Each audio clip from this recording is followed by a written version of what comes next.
हरबन let discuss about G7। G7 में Canada, France, Germany, Italy, Japan, United kingdom और संयुक्त राज्य अमेरिका शामिल हैं।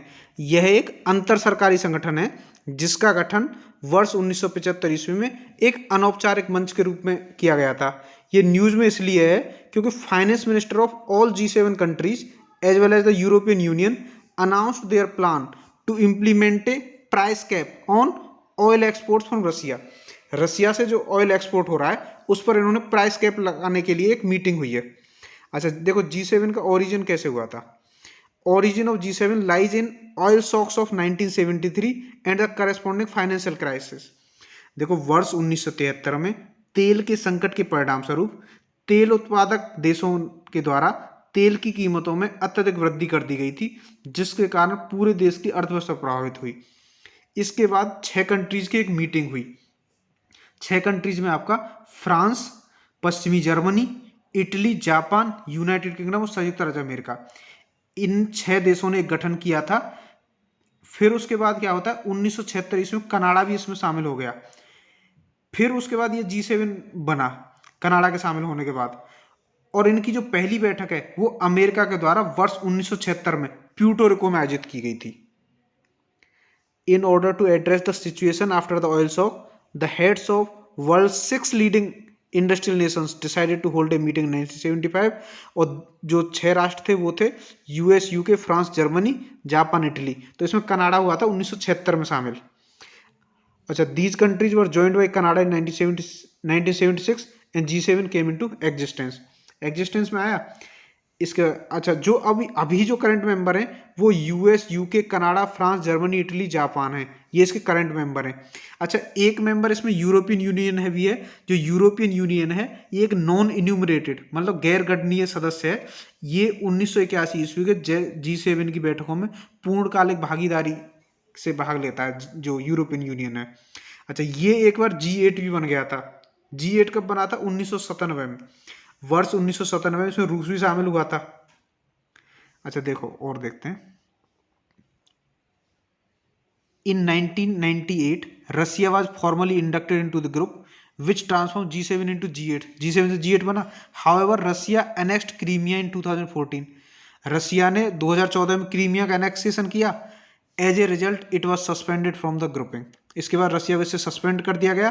तो 2014 में जो G8 जो बना था ये फिर से G7 हो गया। It can be said that members of this group are the most developed and advanced economies of the world. The European Union is also represented within the G7। G7 में represent किया जाता है और एक non enumerated member है। और जो European union की तरफ से जो प्रतिनिधित्व है वो यूरोपीय परिषद के अध्यक्षों द्वारा किया जाता है। तो 1997 में रसिया शामिल हुआ, बाद में रसिया निकल गया, फिर से G8 कर दिया।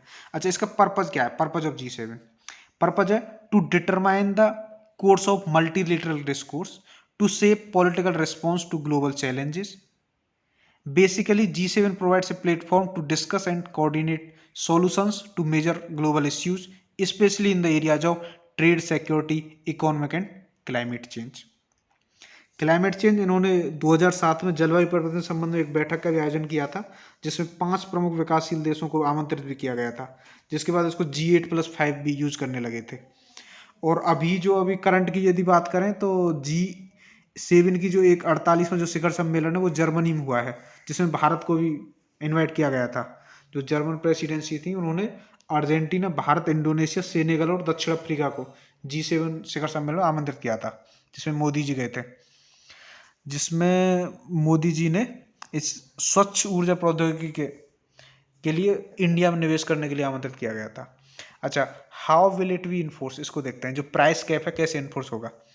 For countries that join the coalition, it would mean simply not buying Russian oil unless the price it reduced where it is cap is determined।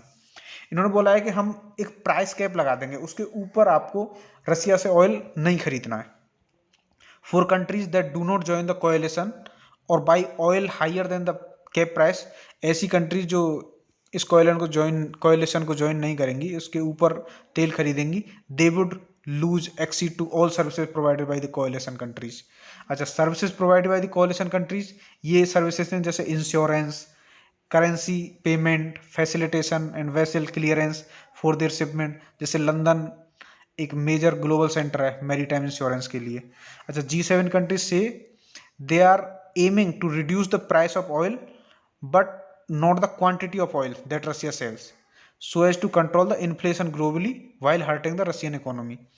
ये बोल रहे हैं कि हम जो क्वांटिटी है उसकी उसको कम नहीं करेंगे, लेकिन हम उसका प्राइस को एक लिमिट से ऊपर नहीं पे करेंगे रसिया को। This could only work of course if all the countries join the coalition. अच्छा, प्राइस कैप प्लान क्या है? The introduction of A price cap on Russian oil means countries that sign up the policy will only be permitted to purchase Russian oil and petroleum products that are sold at the or below the price cap. The price cap is being designed to limit Russia from profiting from its war of aggression while limiting the impact on global energy prices. EU officials have been trying to convince countries including India, China and Turkey to join the coalition or at least support the price cap. ये India, China और तुर्की को भी उन्होंने बोला है coalition join करने के लिए। As per them the price cap is in the interest of all buyers from Russia as it will give them leverage to lower purchase prices. तो ये मीटिंग है G7 की। तो G7 के बारे में हमने देखा कि 1973 में वित्त मंत्री 6 कंट्रीज के वित्त मंत्रियों की बैठक हुई थी, जिसको 1975 में G6 बना। फिर उसके बाद 1976 में इसको कनाडा ने भी ज्वाइन किया, G7 बना। अमेरिका के प्यूर्टो रिको में इसकी पहली बैठक हुई। फिर 1997-98 में रसिया ने भी ज्वाइन किया। फिर ये G8 बन गया।